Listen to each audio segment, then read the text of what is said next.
just hit some, I like it.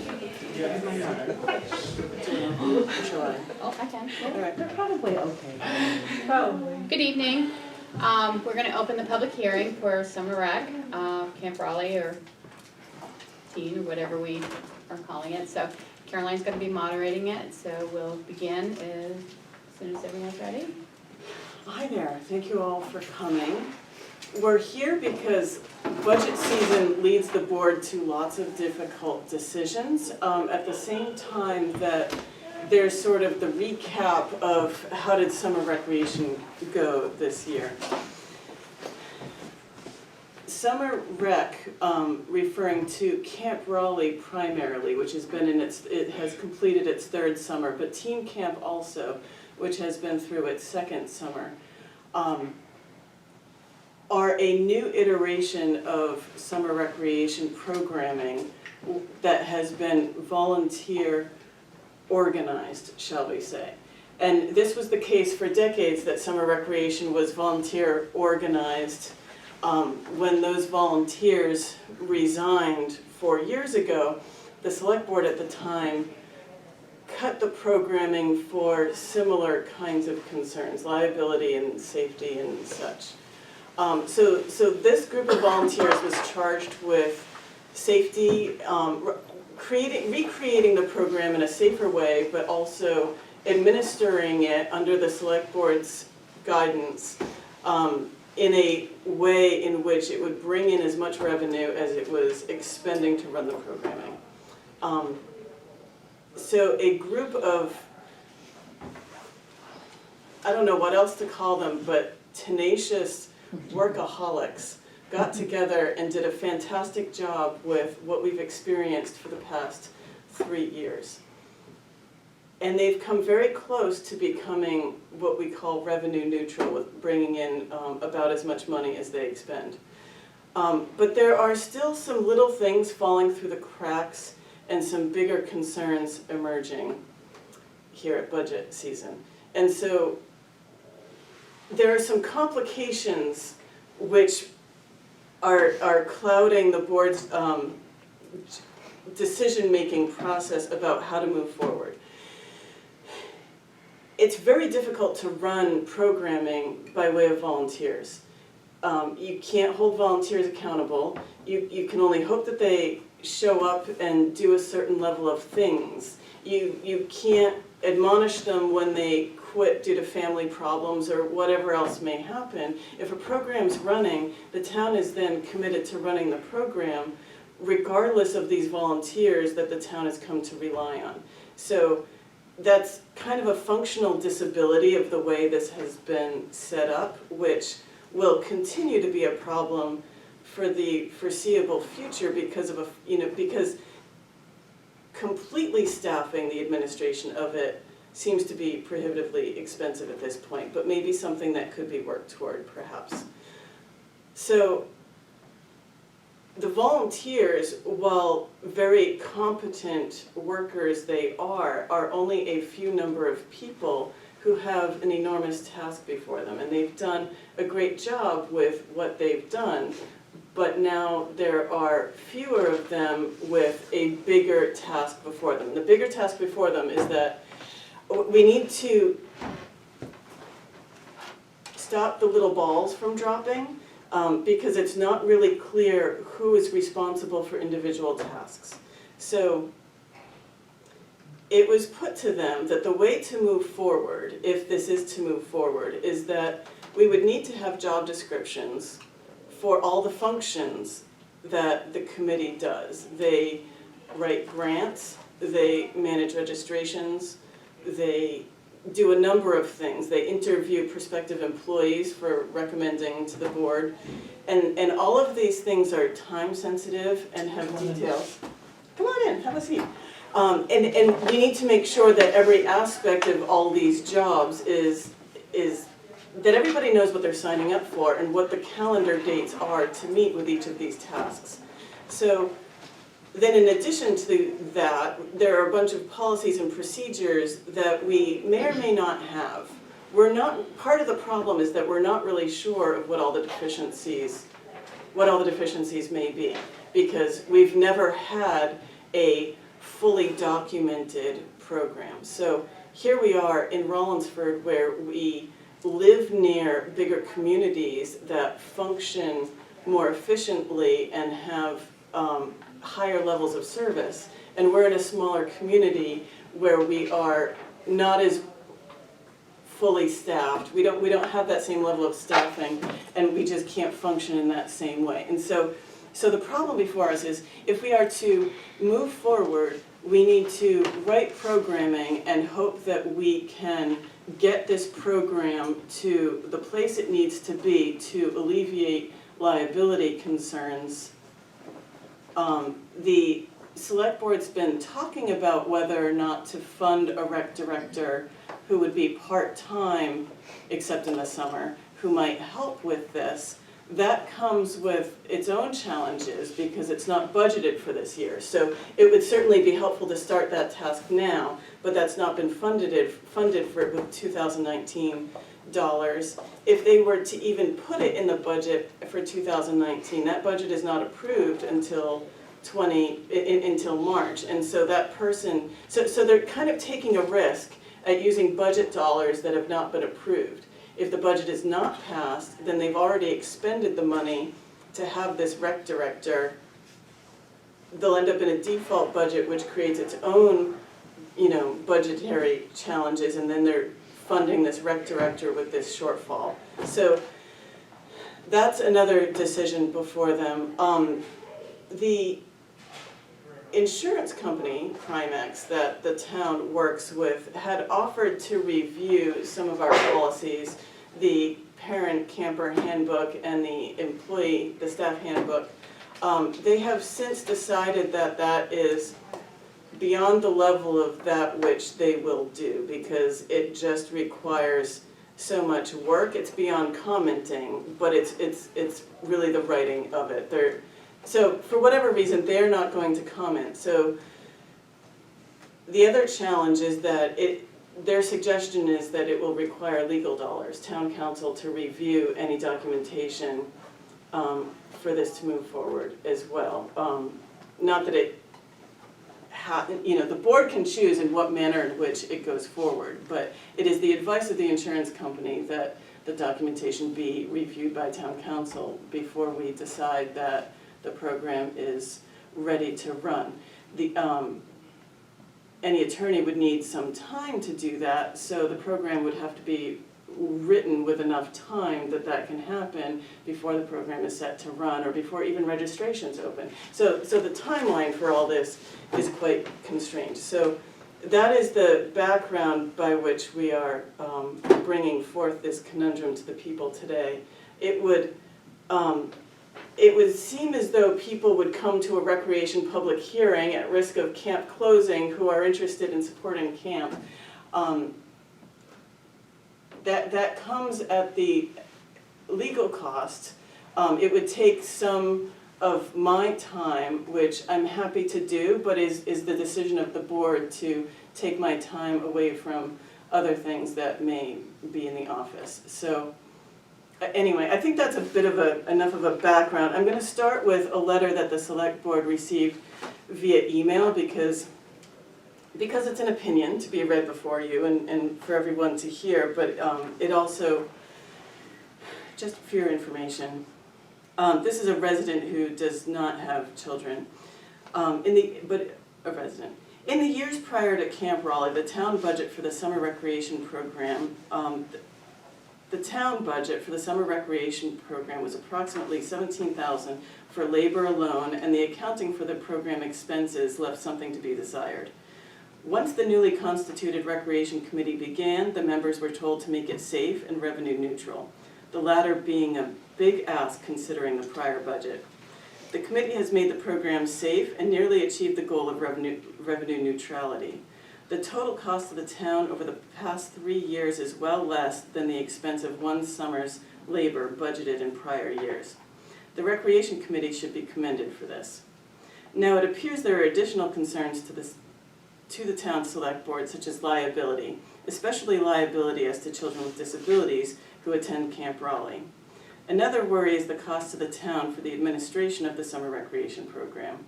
As a result, it seems the select board would rather not fund the program for 2020. The issue of liability should be addressed with the town's insurance company. Why this was never considered before is a mystery. Furthermore, the Recreation Committee can research how other towns resolve similar problems and seek the advice of the New Hampshire Municipal Association. As to administrative costs, some of these might be resolved if the Recreation Committee hires a recreation director who can report to the select board. This would professionalize the program and take some of the workload from the hardworking volunteers. Additionally, certain policies and procedures could be adopted as to the recreation program itself to ease the burden on town administrative resources. Rather than deciding not to fund the program and destroying the momentum of a good program that is improving with time and effort, it might be better to conditionally fund it with a select board vote for final implementation. This will give the Recreation Committee a few months to address these outstanding issues. If these issues cannot be addressed before the date necessary to prepare for the summer season of 2020, it would then be reasonable to suspend the program. Thank you. Lorraine Hanson, Watson Lane. So she brings up a number of points, some of which we have addressed. But I guess it is important to note that even if the board does not decide at this point to cut summer programming from the budget, that doesn't mean that they would decide that when the time comes around that the program is in a position to move forward. So, with that. I think it would be helpful to have just some basic data. And so, one question that I'm curious about is what the net has been over the last 3 years. You know, I hear you say it hasn't been quite revenue neutral, so what has been the, I guess, the deficit, for want of another word, over the, you know, in each of the 3 years. And then from level of service, I'm curious as to how many children are serviced throughout the summer, and then the average per week, because, you know, some kids may come 2 weeks, some kids may come 6 weeks. So if there were like an average, what would that be? Those are my questions. We have people clamoring from the audience. Kelly, do you want to take that? Yeah, I can, well, right off the top of my head, I can tell you the money part. Celia might be able to, have the numbers for you of kids.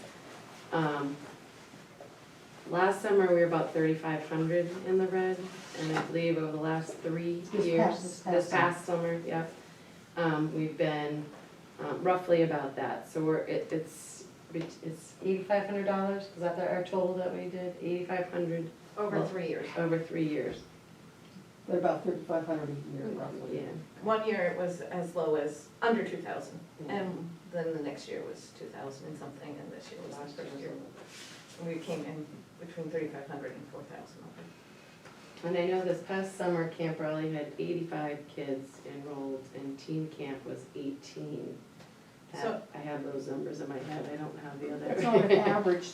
We had 109, sorry, excuse me, Celia Leopold, 109 registered campers for the summer, and we averaged between 65 and 75 per week. That does not include the teen campers, where we averaged roughly 6 per week. Well, it was a little high, Well, when you take down the lower yeah, weeks. so we had 2 weeks that were pretty low, but it was more than that. So, we also have a tendency to have the first couple weeks be very high. And then as the summer goes on, we let families plan vacations. And we are one of the few towns that opens before the 4th of July. Some towns don't open until after, so a lot of people take advantage of us from out of town. And we were told that once their camps opened in their communities, they would switch over. And so we hired extra staff, which we believe contributed to us going over. And out of the 3 years that we've been running, this was the first year, 2019 was the first year we went over our budgeted amount. The prior 2 years, even though we had a deficit, we stayed within our budgeted amount and did not reach our budget. That was in the town select board budget. Did we answer all your questions? Yeah, yes, you did.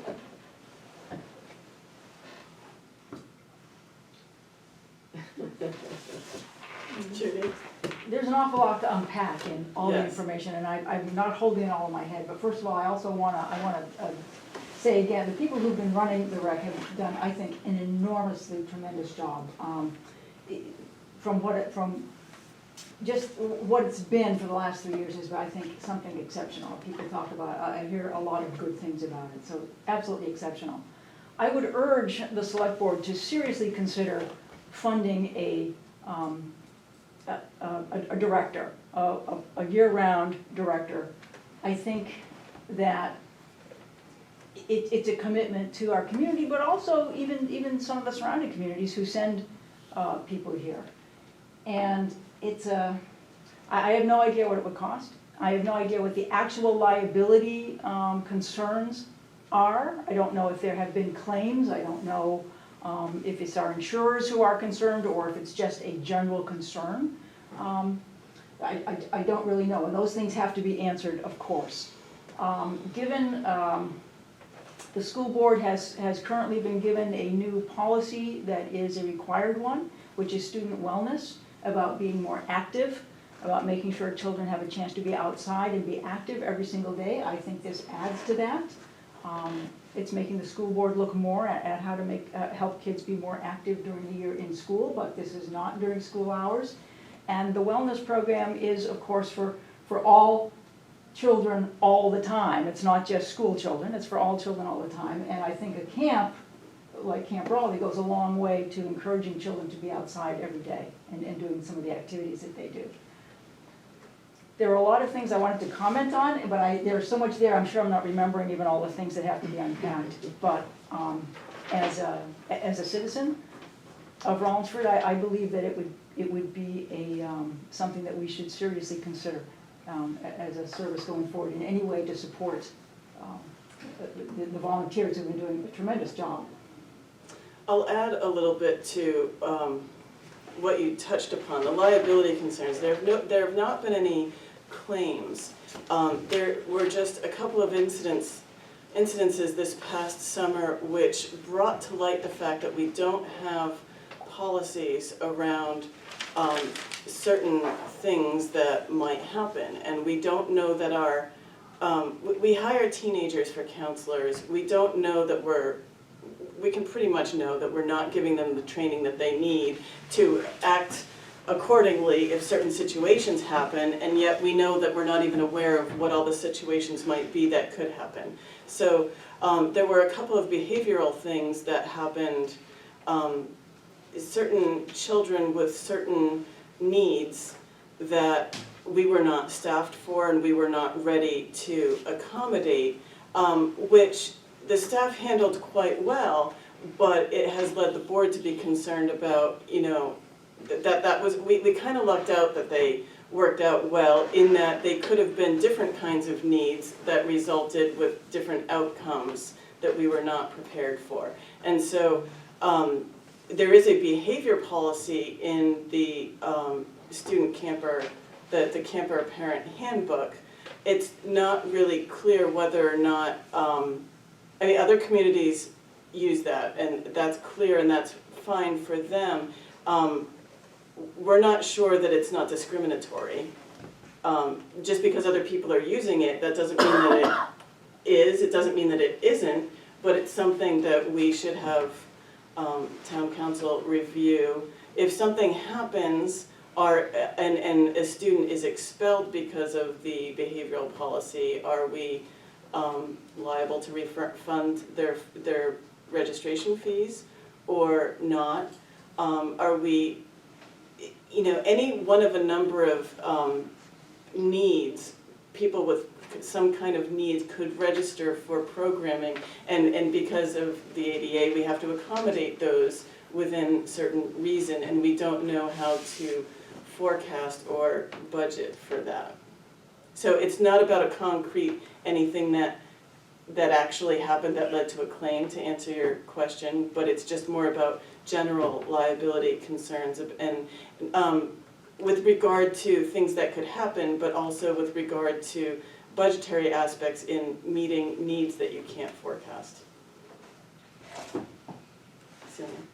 In response to the refund, I believe our policy that's given to all the parents, the camper parent handbook, which includes the behavior sheet that's signed by the parent and the child when they arrive, does say no refunds will be given if your child is expelled.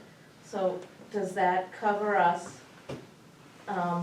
Or if it says something like your child, no refunds will be given if your child violates.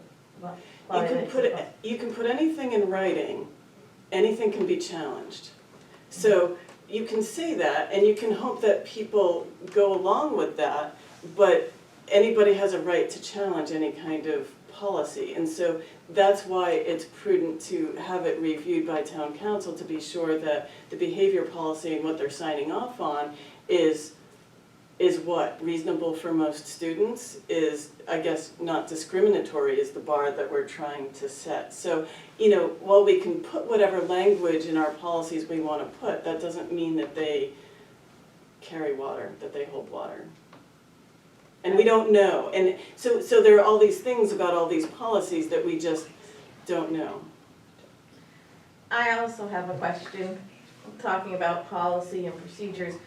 My understanding is that the rec committee forms the policies and procedures and then passes them, we vote on them, give our recommendation, edit them as necessary, and then we pass them on to the select board. What is the time frame for the select board to review them and pass them, put them into place? That's a really good question, because the select board has had its own challenges with reviewing non-recreation policies because they have a number of other things on their plate. And so, while this is a recreation conversation, for the board, it's a bigger picture conversation about how does rec fit into everything else that they're trying to juggle, because you're right, it's not really, the rec committee should agree that this should be our policy, but really the policies can only be adopted by the select board. So it would be a commitment on their part to review and approve policies. Yeah, and if I may say, if there were a director of rec who would be responsible for making sure the policies are written and reviewed by legal counsel, then presented to the select board, knowing that they've already been reviewed by legal counsel, it makes a big difference Sure. in And the time commitment that the select board would have to give to reading them over. But that affects our legal budget, which we haven't considered that part of it Well, either. absolutely, it would have to be part of the line for the rec department, absolutely. Well, not for the rec department. The only one who can authorize legal is the office. Okay. So again, that's the point for the board, that it's not, here at budget time, they can level fund it, but, or fund it really like to the committee's request, which is more or less level. But that does not address legal, and it does not address a recreation director, and we're not even really sure, because we've never done this before, how much time to budget for a recreation director outside of the summer, and whether or not that amount of time will be sufficient, and what to budget for that, are all, we're down to the 11:30th hour without enough information to even make those decisions. Sorry, I didn't introduce myself the first time, Susan. I got it. Thank you. So this is really hard. And having been in kind of a similar situation on that side, I know how difficult this is. And I'm not quite as sanguine as you are about the town's ability to do this, because I think you alluded to this in your opening statements. Whenever we get into a situation where we're trying to fund something the way should properly be funded, we've got the competitive salary market that surrounds us. And so I don't know what a rec director costs, but it does seem to me that looks to be the right way to go if we want to continue a program with professionalism and concerns about liability, and someone who understands all of these things because it's her profession to do that. And have you run the numbers? Do we know what that would cost? And if it's one day more than or 1 hour more than, if you're full-time, you're gonna have to do the retirement It system. won't be full-time. Which is It would the, be I mean, we couldn't afford a full-time one for So- sure. But it would, I mean, Yeah. looking at part-time for sure. But- so I'm, this is really hard. I will say, can I just say one other thing, because I haven't said this too, some of the people who are behind me and whatever have done an amazing thing to bring this thing, the phoenix out of the ashes that 3 years ago, and then, so I commend that, and it is just really difficult when you're dealing with, volunteers, to try to cope with something that requires a lot of resources like this, but they've done a great job. Indeed. Mhm. Sue? We, as a rec committee, met with Heather Muzzleroy, That's a right. who is currently the rec director in Elliott, Maine, in February. And if you are, the meeting notes are on the drive from that, and they should be accessible to people.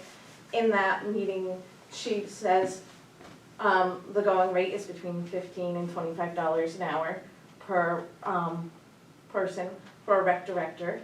And she highly recommended that we get one, and that there are other ways to fund them. For example, she funds she's one of 3, and she funds one of hers with a grant through York Hospital to involve the community in recreation, which has healthcare benefits. So we have been in contact with Wentworth Douglas Hospital and Convenient MD to talk to them about what they could offer us too. So we have some of that information already gathered as a committee, and it's on our drive. I think she said something like $23 an hour. Does that sound? I don't- for But some- keep I in have like mind that they 19 an receive hour state funding or 20 from their sales tax or income tax or whatever they have. It's a whole different ballgame. It's not all coming from town. Yes, and I know as a rec committee, we've worked diligently to talk to the different towns around us. We've been in contact with Somersworth and Barrington. That's where our policies and procedure manuals come from. It's like, just like the select board does, you look at surrounding communities to determine what they use and you adopt it for your needs. And that's what the rec committee is trying to do with our policies and procedures. And I believe our manual comes from the town of Barrington. And if you look at the surrounding towns, they all, you're right, they have full-time people, but they have less people that work in their offices than we currently do. For like Somersworth, there's 2 or 3 people that work, and then they rely heavily on volunteers. So like their soccer program is all coached by volunteers. Same thing with South Berwick, and I know that's a different state and they have different rules, but they have 3 people on their rec committee, but all of their programs are coached by volunteers too. Yeah, I mean, even though the funding may be different, it's still the cost. I mean, you're not saying it's this after what the state kicks in Maine, it's that's what it costs, regardless of, in our case, it would come mostly from, entirely, maybe some grants could be written, but if they're not, then entirely from the town of Rollinsford. But I've also been hearing that you've been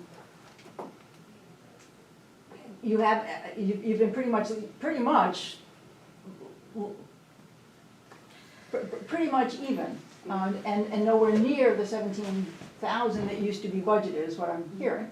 And I don't know, and there's a lot in my head I'm trying to get out too, and I'm sorry. I'm not just being sanguine or complacent about we do this, but I think we do need to think about it. The hard work that's gone into the last 3 years can be stopped dead if this program goes away. And it's gonna be twice as hard for a group to come along. A group will come along sometime in the future that will try to resurrect it, or at least that's my hope. But we will have lost the momentum that this group has worked so hard to build up and done such a good job of. And so I don't know if the town can see its way to fund it at the level it used to be funded at, to see if that would be enough to get us going forward. I mean, I really don't know. It's a difficult situation, I understand. I mean, back in the day when we had town meeting, we all heard everybody's objections to spending a few $1,000s here and there. So I realize how difficult it can be. But again, I think that it's worthy. I think the idea of contacting hospitals and trying to find out what they would do, again, because of the, there are federal level policies coming down about getting people out and moving and active and doing those things, and they're just starting to come down again. Not like in the 60s, well, never mind, we won't go into that. But anyway, I still, as a citizen, I still think it would be a very positive thing for the town to just see what can be done to try to keep it moving.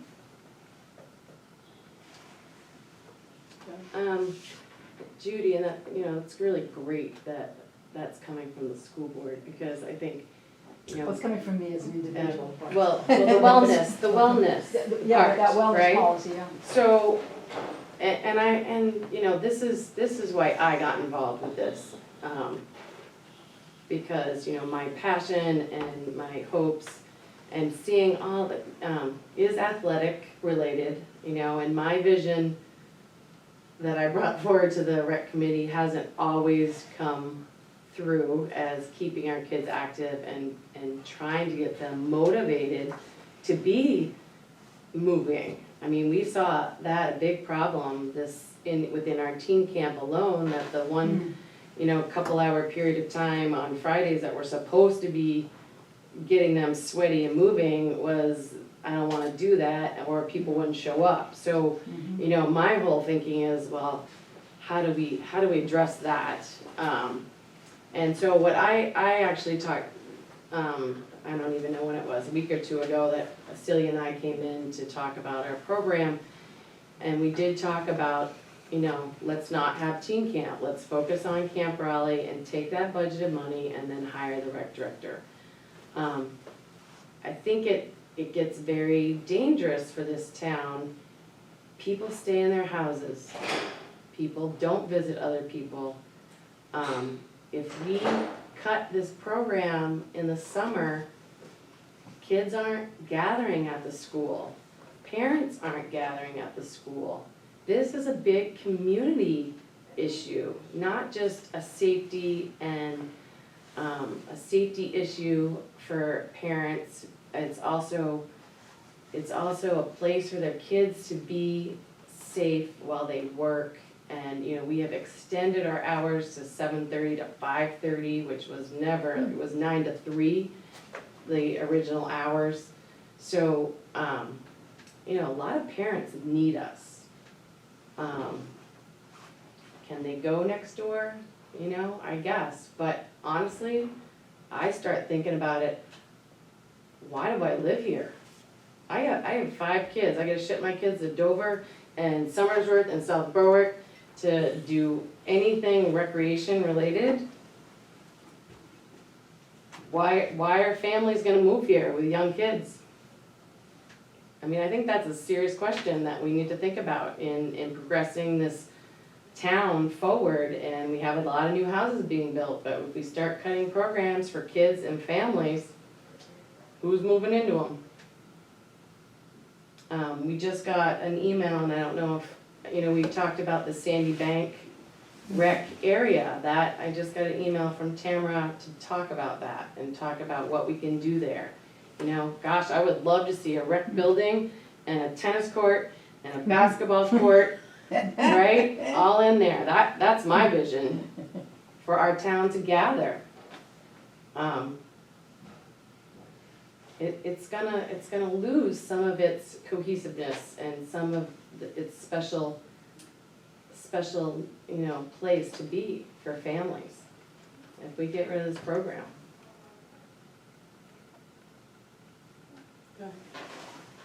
Well, it sounds like you're still at least a small core of committed volunteers, because I'm hearing from them.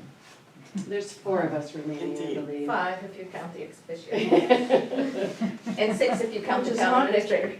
Which is not to be discounted. Right. Um, It's a lot of work for Yeah. 5 people, and we put a plea out there. Yeah. We have Twice. 2 people. We have 2 people, We have 2 people guaranteed who 2 will, people will step who will, up. who will Okay. come forward. But that was a struggle, because it was, we put a plea. I mean, what they've done with the small staff they have Yeah. is amazing. So, However, there's only so many hours in the day. right, so I have just a couple of, grant-related opportunities. I mean, the NFLs, whatever it is that they're trying to do to get Keep kids moving outside. on. Yeah. Like 60s. And the Boston Red Sox, they're supposed to do a lot of community kinds of things, so they're worth talking to. I do know someone who's about to retire, who is on the rec committee in the town she had been living in, who I think might be happy to step forward. I still want to name names because I, obviously not the person who would come forward. But, it would not be until next June or July, but it is a lot of work, I understand.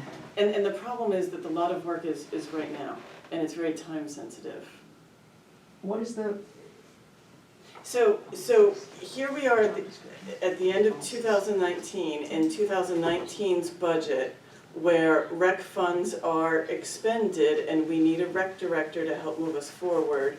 Or we could perhaps get by with the select board and I guiding a robust group of volunteers.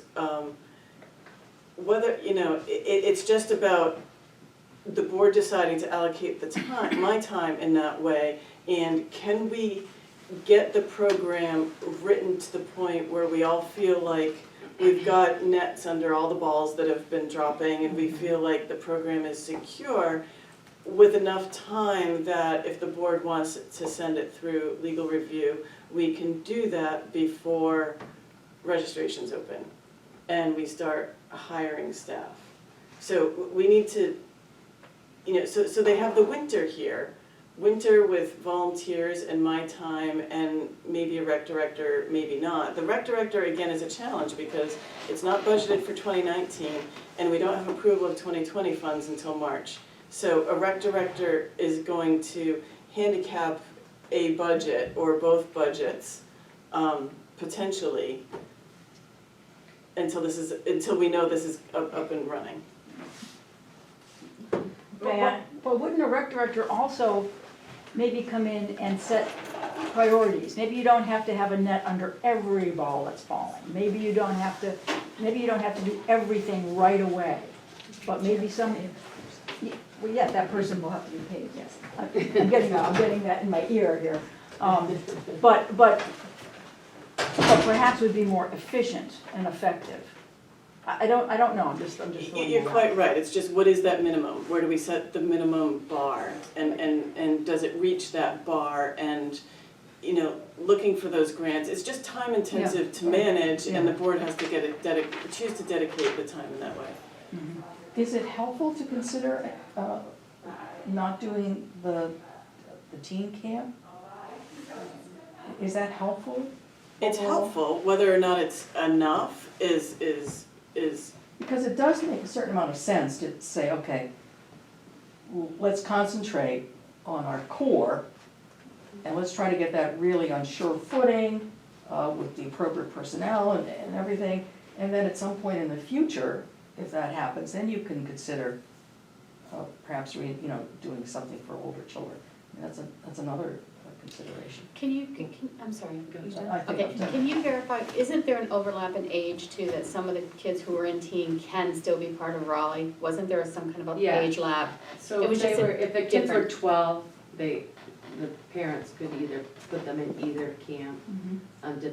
depending on their, idea of their kids' Mhm. maturity level and if they should be in one camp versus the other. But one camp was only 3 days a week versus the 5 days a week. And so we had a few of those. It's mostly kids entering the 7th grade that was kind of, so some parents wanted their kids still in the Camp Raleigh and others were comfortable sending them with teen camp. But I think, as far as workload wise, teen camp was a big pain because everything we did was a PO and, it always costs more money than, you know, the $200 and it was just a lot of, yeah, a lot of work, a lot of administrative work. So that, you know, might be helpful to not have to do that.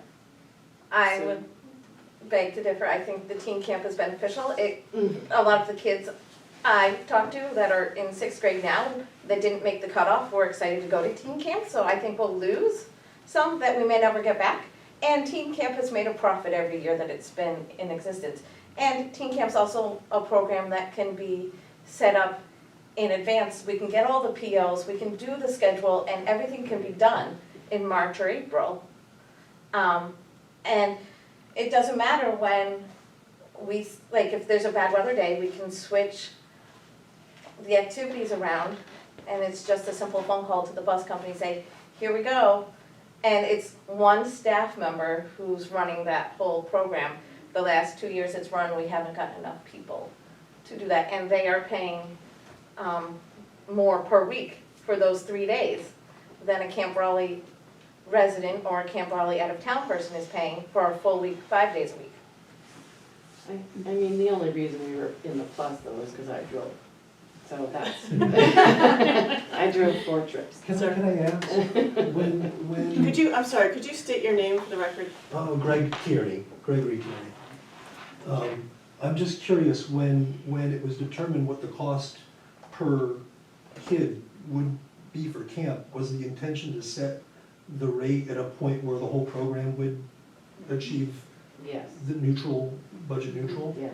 And if you do the math, the amount per student you missed by on the worst year, if you had added that, you'd still have one of the most affordable option for residents of any community around us. So I think I was surprised that it was that close to achieving what you set out to do. But one of the things it did not pay for was our administrative cost out of our office here. It took a lot of hours for our staff in the office here, which that wasn't part of the tuition. And it would be my opinion, if we are going forward with it, that needs to be part of the calculation, because it was many more hours on a part-time staff, one of the part-time staffs, to do to take care of this. And I understand what you're saying, Celia, but that is not how team happened this year, and that's what became the problem. Everything was last minute, and doing programs and stuff. If it all happened in March, we may not be having this discussion. We have to make sure that we know that if that's going to be the case, and that is what we have to do. Because it was a lot of last minute stuff, which put a lot more problems on our staff in this office that we weren't expecting to have.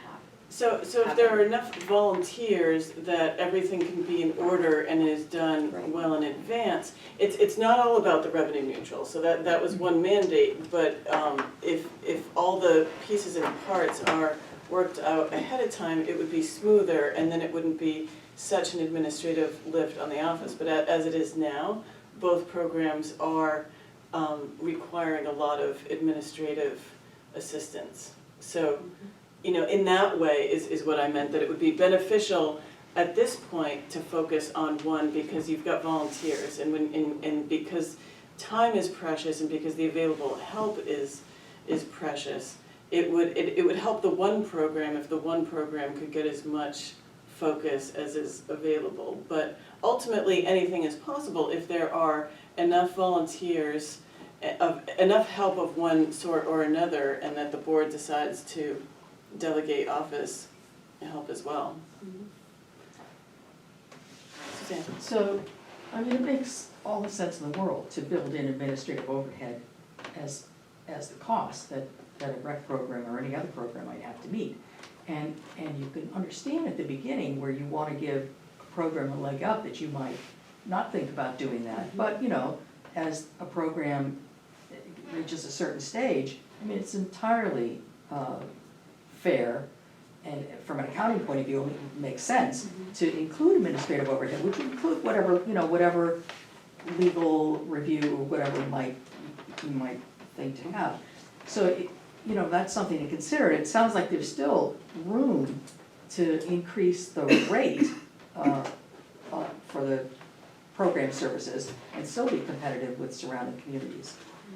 That aside, I do have another question. Are we finding that the people who use the services are happy and satisfied? Is that that's generally, so that's not an issue, that, Yes. Happy campers, shall we say. Yeah, all right, thank you. Yes, yeah. yes. So, on that, I have a taxpayer beef. Okay, so, I kinda get what you're saying.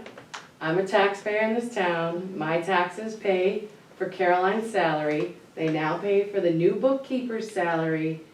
And I am still paying pretty much tuition for this rec program to exist. So I feel like I'm being like double dipped and triple dipped as far as being a parent with children who might need this, but I'm paying taxes, so where does my taxpayer money go? If I don't get this benefit, doesn't this benefit the whole community? Let's go back to that, because if we don't have community resources for our children to grow up and become responsible, wonderful adults, this is an investment. We have to talk about that. This is an investment in our children in this town. And we're still paying tuition. And I don't know, I had that talk with you guys, like, if we raise the tuition, I'm getting priced out of my own program, because at this point in time with 5 kids, you know, and that's, I know, my own issue, but it's still as cheap as it is when you multiply the things by 5. So, you know, which is why, you know, I backed up my complaint, right? I complained, Suzanne, I came right in here and introduced myself to you, and here I still sit, so 3 years later. So, you know, it's an important program to me and my family, but I also feel it's so important to all of us here that still live here, and you know, our kids grow up, and a lot of them like to move back to this town after they have kids and come back here. Miles, you went to Summer Rec when you were a child, right? Still have that belt that I made. Dog collar now, but. Just, things, unfortunately, in some ways, things cost what they cost. And I think it's important to be realistic about what summer rec is going to cost, or to try to guess what it might be a reasonable amount for the select board to put in the budget. And then let, you know, the budget committee have their say, and let the citizens have their say. If it's, I mean, to me, I'm here at this hearing in order to say, I think it's an important program, and I think we should budget a reasonable amount, because things cost what they cost, and the more we try to save money in the beginning, suddenly it looks like this big jump when it starts costing what it really costs. And so we have to be relatively honest about what things cost as we go forward. So I've said it now at least 6 different times, I believe. I am supporting that the select board try to find a way to put a reasonable line item in for the recreation. Sue? I went back to our registration program and talking about numbers, if people want raw data. 61 registered campers were from Rollinsford. That's 47 families. And to speak on an emotional, personal level, my family would not have seen friends and family if we did, and other community members, and connected with the community and known our neighbors if we didn't put our kid in camp. And my kids, like, I can't wait to go to camp and see my friends. So it's not only beneficial for the parents who have to work that 10-hour workday or whatever their schedule is, but it's also beneficial for the kids, and as I told the select board when I made my presentation, if anybody wants to know what the benefits of camp are, go ahead and Google it. You'll come up with 24 reasons. On a side note, the rec committee has been bugged to come up with job roles and so forth.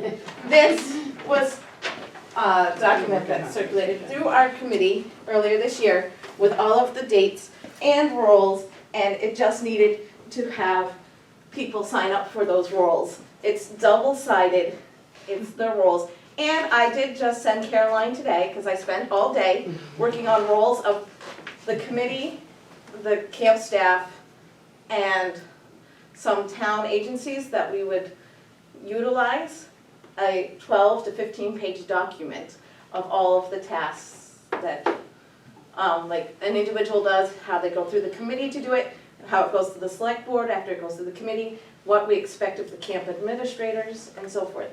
So that is waiting to be reviewed. Waiting for you. Did you copy me on that? I can forward you that. I was hoping that maybe we could get a copy of it and discuss it during our meeting. There is a recreation committee meeting immediately following this public hearing, so I would invite you all to join. All the meetings are open to the public, and further to continue to watch the budget conversation with the select board. They have a budget workshop on Thursday evening at 6 o'clock. They have their regular scheduled select board meeting on Monday night at 6:30. And the budget committee is taking up department head presentations for 2020 budget proposals starting on the 23rd, and recreation is not getting heard until, they're not slated for November at some time. But it's just one conversation of many. Budget is a long process with many stops along the way. Lori? I have two things. One, I know it is not an intention, but I get the feeling sometimes that it's coming across that some of the volunteers are going to you or to Denise, the board, and not doing something themselves. But it's been my observation that the things that we have to go to you for are things we can't do. So it's not that we're trying to put more work on you, it's stuff that we can't do. We can't allocate money, we can't write a check, we can't, it all has to go through you. So I just get a feeling that sometimes other people aren't understanding that. They're thinking that we're just giving you a job to do. My second thing is, I think we need consistency and momentum. Because if you provide a program for a parent in particular, and then the next year you don't have it, and then you have it the next year, and then you don't, or this is changed, they're just gonna stop using it and go somewhere they can depend on.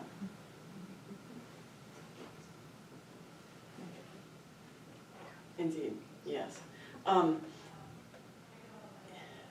With regard to the role of my office, you're quite right that there's a good amount of things that are just the role of the administrative office.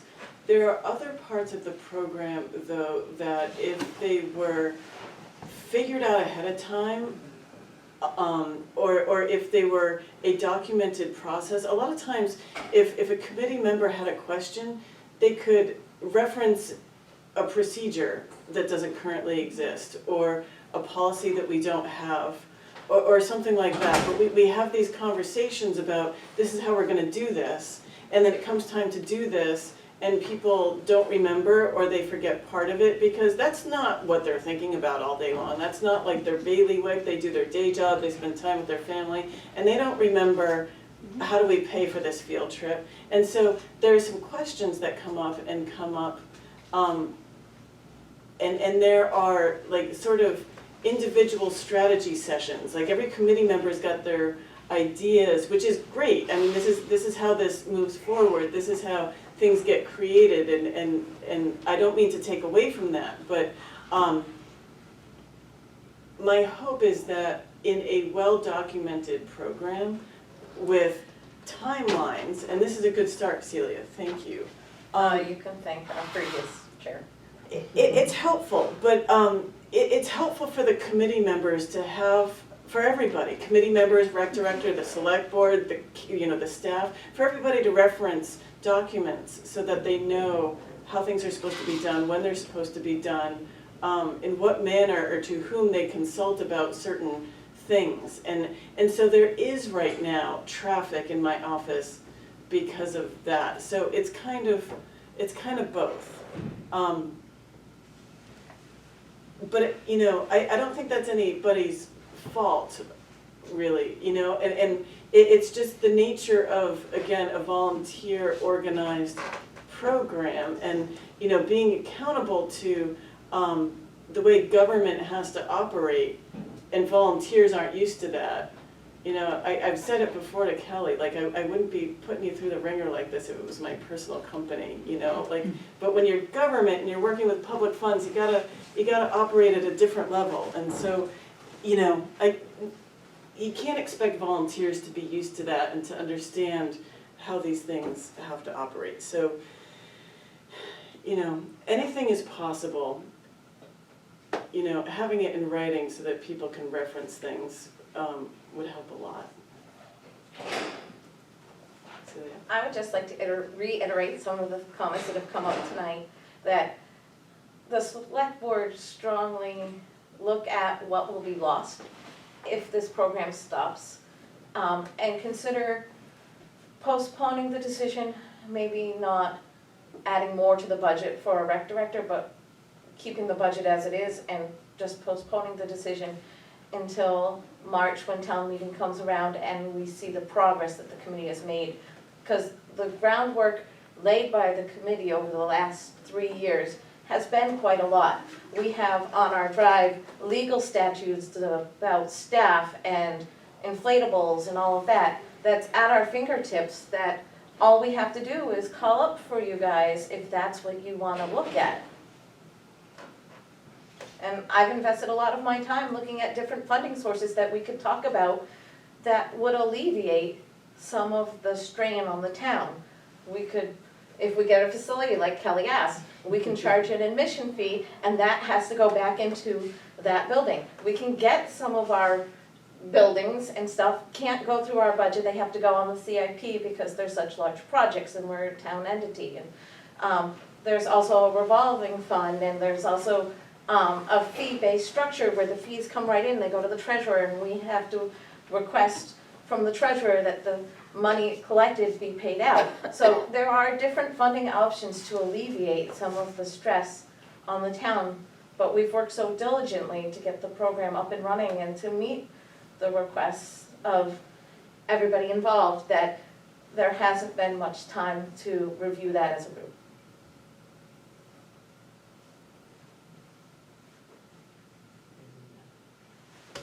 Are there any other comments? Does the board want to add anything? No. Okay, thank you. Okay, thank you all for coming, and I guess we'll close the public hearing and maybe take a 5-minute sojourn and regroup for the recreation committee meeting.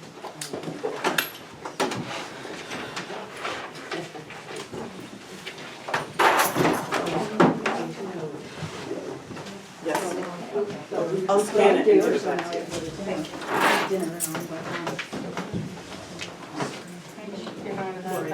Oh, yes. She's on my. Yes, I know Lori. Good night, guys. Yes, yes, Yeah. I'm building it again. Okay, yeah, and that's And all we you need do, one of right? those. That's all you do. You guys work, sleep, and do an age recreation. We have, we just haven't been able to get any of their kids over to, because they'll do a 50%, like, See if there's Well, I'm salary. thinking about, they will. you know, having that Yeah. as some kind of, somebody's thesis, right up your window. Okay, yeah.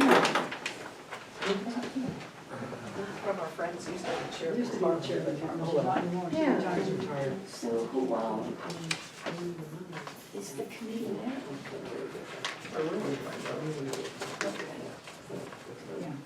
Well, that's the whole, we have to do a lot of purchase orders for all of these. Hang on, I think we're gonna, you guys are great, you know, and I really, I can't say nothing about it. I know how hard it is, and